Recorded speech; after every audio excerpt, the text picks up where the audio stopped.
7:1. What is badness? It is that which thou hast often seen. And on the occasion of everything which happens keep this in mind, that it is that which thou hast often seen. Everywhere up and down thou wilt find the same things, with which the old histories are filled, those of the Middle Ages and those of our own day, with which cities and houses are filled now. There is nothing new, all things are both familiar and short-lived. 2.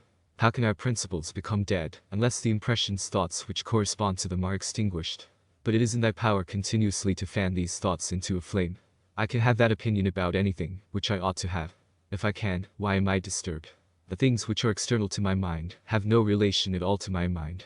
Let this be the state of thy effects, and thou standest erect. To recover thy life is in thy power. Look at things again as thou didst use to look at them, for in this consists the recovery of thy life. 3. The idle business of show, plays on the stage, flocks of sheep, herds, exercises with spears, a bone to cast to little dogs, a bit of bread into fish ponds, laborings of ants and burden carrying, runnings about of frightened little mice, puppets pulled by strings, all alike. It is thy duty then in the midst of such things to show good humor, and not a proud air, to understand, however, that every man is worth just so much as the things are worth about which he busies himself. 4. In discourse thou must attend to what is said, and in every movement thou must observe what is doing. And in the one thou shouldst see immediately to what end it refers, but in the other watch carefully what is the thing signified. 5. Is my understanding sufficient for this or not? If it is sufficient I use it for the work as an instrument given by the universal nature.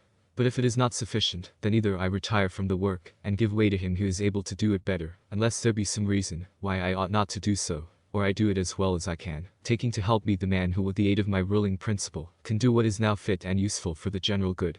For whatsoever either by myself or with another I can do, ought to be directed to this only, to that which is useful and well suited to society. 6. How many after being celebrated by fame have been given up to oblivion, and how many who have celebrated the fame of others have long been dead. 7. Be not ashamed to be helped, for it is thy business, to do thy duty like a soldier in the assault on a town. How then, if being lame thou canst not mount up on the battlements alone, but with the help of another it is possible. 8. Let not future things disturb thee, for thou wilt come to them, if it shall be necessary, having with thee the same reason which now thou usest for present things. 9. All things are implicated with one another, and the bond is holy, and there is hardly anything unconnected with any other thing. For things have been coordinated, and they combine to form the same universe order.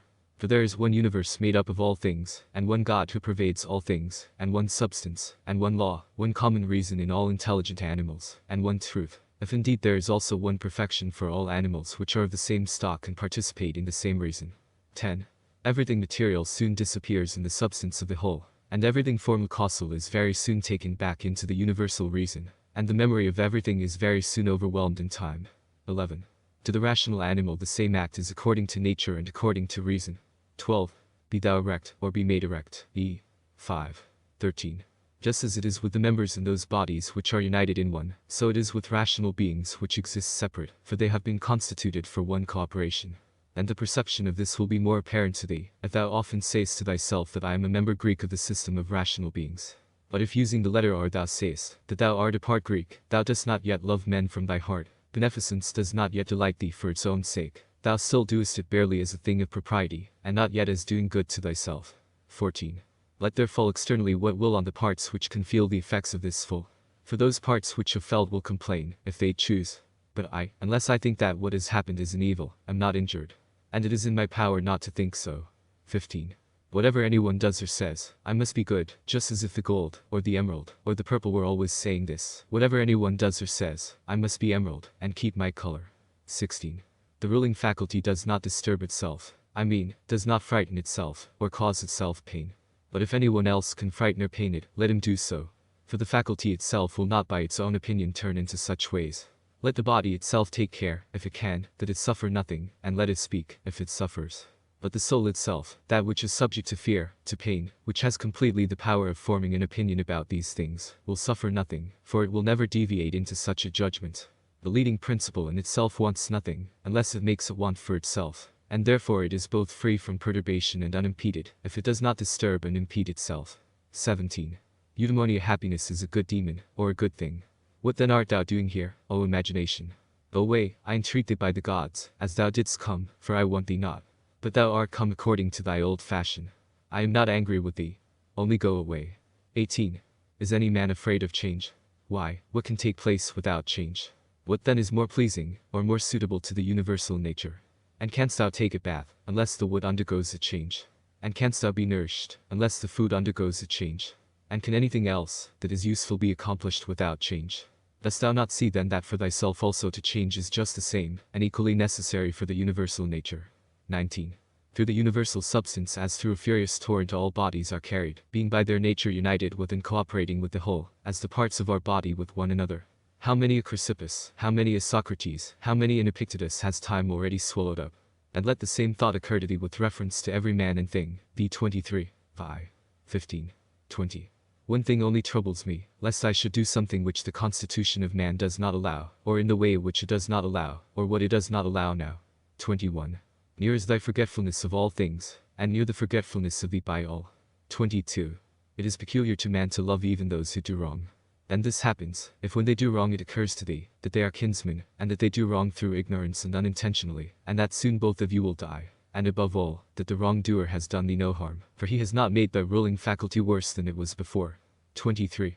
The universal nature out of the universal substance, as if it were wax, now molds a horse, and when it has broken this up, it uses the material for a tree, then for a man, then for something else. And each of these things subsists for a very short time. But it is no hardship for the vessel to be broken up, just as there was none in its being fastened together. B. 50. 24. A scowling look is altogether unnatural. When it is often assumed, the result is that all comeliness dies away, and at last is so completely extinguished, that it cannot be again lighted up at all. Try to conclude from this very fact that it is contrary to reason. For if even the perception of doing wrong shall depart, what reason is there for living any longer? 25. Nature which governs the whole will soon change all things which thou seest, and out of their substance will make other things, and again other things from the substance of them, in order that the world may be ever new. She. 23. 26. When a man has done thee any wrong, immediately consider with what opinion about good or evil he has done wrong. For when thou hast seen this, thou wilt pity him, and wilt neither wonder nor be angry. For either thou thyself thinkest the same thing, to be good that he does, or another thing of the same kind. It is thy duty then to pardon him. But if thou dost not think such things, to be good or evil, thou wilt more readily be well disposed to him who is in error. 27. Think not so much of what thou hast, not as of what thou hast, but of the things which thou hast select the best, and then reflect how eagerly they would have been sought, if thou hadst them not. At the same time, however, take care that thou dost not through being so pleased with them accustom thyself to overvalue them, so as to be disturbed if ever thou shouldst not have them. 28. Retire into thyself. The rational principle which rules has this nature, that it is content with itself, when it does what is just, and so secures tranquility. 29. Wipe out the imagination. Stop the pulling of the strings. Confine thyself to the present. Understand well what happens either to thee or to another. Divide and distribute every object into the causal formula and the material. Think of thy last hour. Let the wrong which is done by a man stay there where the wrong was done. B. 29. 30. Direct thy attention to what is said. Let thy understanding enter into the things that are doing and the things which do them. By 4. 31. Adorn thyself with simplicity and modesty, and with indifference towards the things which lie between virtue and vice. Love mankind. Follow God. The poet says that loyal soul. And it is enough to remember that loyal soul. 132. About death, whether it is a dispersion, or a resolution into atoms, or annihilation, it is either extinction or change. 33. About pain. The pain which is intolerable carries us off, but that which lasts a long time is tolerable, and the mind maintains its own tranquility by retiring into itself, and the ruling faculty is not made worse. But the parts which are harmed by pain, let them, if they can, give their opinion about it. 34. About fame. Look at the minds of those who seek fame, observe what they are, and what kind of things they avoid, and what kind of things they pursue. And consider that as the heaps of sand piled on one another hide the former sands, so in life the events which go before are soon covered by those which come after. 35. From Plato, the man who has an elevated mind, and takes a view of all time, and of all substance, dost thou suppose it possible for him to think that human life is anything great? It is not possible, he said. Such a man then will think that death also is no evil. Certainly not. 36. From Antisthenes. It is royal to do good and to be abused. 37. It is a base thing for the countenance to be obedient and to regulate and compose itself as the mind commands, and for the mind not to be regulated and compassed by itself. 38. It is not right to vex ourselves at things, for they care not about it. 39. To the immortal gods and us give joy. 40. Life must be reaped like the ripe ears of corn. One man is born, another dies. 41. If gods care not for me, and for my children, there is a reason for it. 42. For the good is with me, and the just. 43. No joining others in their wailing, no violent emotion. 44. From Plato, but I would make this man a sufficient answer, which is this: thou sayest not well, if thou thinkest, that a man who is good for anything at all, ought to compute the hazard of life or death, and should not rather look to this only in all that he does, whether he is doing what is just or unjust, and the works of a good or a bad man. 45. For thus it is, men of Athens, in truth, wherever a man has placed himself thinking it the best place for him, or has been placed by a commander, there in my opinion, he ought to stay and to abide the hazard, taking nothing into the reckoning, either death or anything else, before the baseness of deserting his post. 46. But, my good friend, reflect whether that which is noble and good is not something different from saving and being saved. For as to a man living such or such a time, at least one who is really a man, consider if this is not a thing to be dismissed from the thoughts.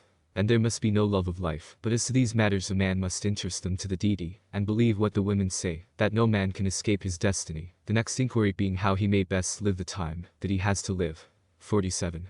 Look round at the courses of the stars, as if thou wert going along with them, and constantly consider the changes of the elements into one another, for such thoughts purge away the filth of the terrene life. 48. This is a fine saying of Plato, that he who is discoursing about men, should look also at earthly things, as if he viewed them from some higher place, should look at them in their assemblies, armies, agricultural labors, marriages, treaties, births, deaths, noise of the courts of justice, desert places, various nations of barbarians, feasts, lamentations, Marcus, a mixture of all things and an orderly combination of contraries. 49. Consider the past, such great changes of political supremacies. Thou mayst foresee also the things which will be. For they will certainly be of like form, and it is not possible that they should deviate from the order of the things which take place now. Accordingly, to have contemplated human life for 40 years is the same as to have contemplated it for 10,000 years. For what more wilt thou see? 50. That which has grown from the earth to the earth, this is either a dissolution of the mutual involution of the atoms, or a similar dispersion of the insentient elements. 51. With food and drinks and cunning magic arts. 52. Another may be more expert in casting his opponent, but he is not more social, nor more modest, nor better disciplined to meet all that happens, nor more considerate with respect to the faults of his neighbors. 53. Where any work can be done conformably to the reason which is common to gods and men, there we have nothing to fear. For where we are able to get profit by means of the activity which is successful, and proceeds according to our constitution, there no harm is to be suspected. 54. Everywhere and at all times it is in thy power piously, to acquiesce in thy present condition, and to behave justly to those who are about thee, and to exert thy skill upon thy present thoughts, that nothing shall steal into them without being well examined. 55. Do not look around thee to discover other men's ruling principles, but look straight to this, to what nature leads thee, both the universal nature through the things which happen to thee, and thy own nature through the acts which must be done by thee. But every being ought to do that which is according to its constitution, and all other things have been constituted for the sake of rational beings, just as among irrational things the inferior, for the sake of the superior, but the rational, for the sake of one another. The prime principle then in man's constitution is the social, and the second is not to yield to the persuasions of the body, for it is the peculiar office of the rational and intelligent motion to circumscribe itself, and never to be overpowered either by the motion of the senses or of the appetites, for both are animal, but the intelligent motion claims superiority, and does not permit itself to be overpowered by the others, and with good reason, for it is formed by nature to use all of them. The third thing in the rational constitution is freedom from error and from deception. Let then the ruling principle holding fast to these things go straight on, and it has what is its own. 56. Consider thyself to be dead, and to have completed thy life up to the present time, and live according to nature the remainder which is allowed thee. 57. Love that only which happens to thee, and is spun with the thread of thy destiny. For what is more suitable? 58. In everything which happens keep before thy eyes those to whom the same things happened, and how they were vexed, and treated them as strange things, and found fault with them, and now where are they? Nowhere. Why then dost thou too choose to act in the same way? And why dost thou not leave these agitations which are foreign to nature, to those who cause them, and those who are moved by them? And why art thou not altogether intent upon the right way of making use of the things which happen to thee? For then thou wilt use them well, and they will be a material for thee to work on. Only attend to thyself, and resolve to be a good man in every act which thou doest. And remember, 59. Look within. Within is the fountain of good, and it will ever bubble up, if thou wilt ever dig. 60. The body ought to be compact, and to show no irregularity either in motion or attitude. For what the mind shows in the face, by maintaining in it the expression of intelligence and propriety, that ought to be required also in the whole body. But all these things should be observed without affectation. 61. The art of life is more like the wrestler's art than the dancer's, in respect of this, that it should stand ready, and firm to meet onsets which are sudden and unexpected. 62. Constantly observe who those are whose approbation thou wishest to have, and what ruling principles they possess. For then thou wilt neither blame those who offend involuntarily, nor wilt thou want their approbation, if thou lookest to the sources of their opinions and appetites. 63. Every soul, the philosopher says, is involuntarily deprived of truth, consequently in the same way it is deprived of justice and temperance and benevolence and everything of the kind. It is most necessary to bear this constantly in mind, for thus thou wilt be more gentle towards all. 64. In every pain, let this thought be present, that there is no dishonor in it, nor does it make the governing intelligence worse, for it does not damage the intelligence either so far as the intelligence is rational, or so far as it is social.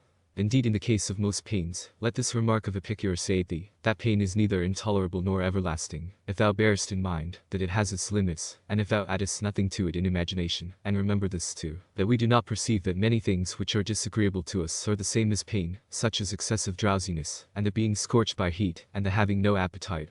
When then thou art discontented about any of these things, say to thyself that thou art yielding to pain. 65. Take care not to feel towards the inhuman as they feel towards men. 66. How do we know if Telauges was not superior in character to Socrates? For it is not enough that Socrates dies a more noble death, and disputed more skillfully with the sophists, and passed the night in the cold with more endurance, and that when he was bid to arrest Leon of Salamis, he considered it more noble to refuse, and that he walked in a swaggering way in the streets, though, as to this fact one may have great doubts, if it was true.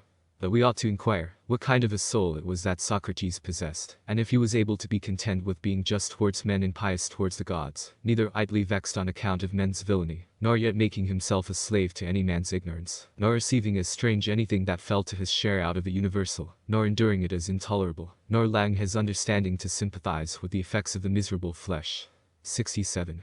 Nature has not so mingled the intelligence with the composition of the body, as not to have allowed thee the power of circumscribing thyself, and of bringing under subjection to thyself all that is thy own, for it is very possible to be a divine man, and to be recognized as such by no one. Always bear this in mind, and another thing too, that very little indeed is necessary for living a happy life. And because thou hast despaired of becoming a dialectician, and skilled in the knowledge of nature, do not for this reason renounce the hope of being both free and modest and social, and obedient to God. 68. It is in thy power to lie free from all compulsion in the greatest tranquility of mind, even if all the world cry out against thee as much as they choose, and even if wild beasts tear in pieces the members of this needed matter which has grown round thee. For what hinders the mind in the midst of all this from maintaining itself in tranquility, and in a just judgment of all surrounding things, and in a ready use of the objects which are presented to it, so that the judgment may say to the thing which falls under its observation, this thou art in substance reality, though in men's opinion thou mayst appear to be of a different kind. And the use shall say to that which falls under the hand, thou art the thing that I was seeking. For to me that which presents itself is always a material for virtue, both rational and political, and, in a word, for the exercise of art, which belongs to man or God. For everything which happens has a relationship either to God or man, and is neither new nor difficult to handle, but usual and apt matter to work on. 69. The perfection of moral character consists in this, in passing every day as the last, and in being neither violently excited, nor torpid, nor playing the hypocrite. 70. The gods who are immortal are not vexed, because during so long a time they must tolerate continually men such as they are, and so many of them bad, and besides this, they also take care of them in all ways. But thou, who art destined to end so soon, art thou wearied of enduring the bad, and this too when thou art one of them. 71. It is a ridiculous thing for a man not to fly from his own badness, which is indeed possible, but to fly from other men's badness, which is impossible. 72. Whatever the rational and political social faculty finds to be neither intelligent nor social, it properly judges to be inferior to itself. 73. When thou hast done a good act and another has received it, why dost thou still look for a third thing besides these, as fools do, either to have the reputation of having done a good act or to obtain a return? 74. No man is tired of receiving what is useful. But it is useful to act according to nature. Do not then be tired of receiving what is useful by doing it to others. 75.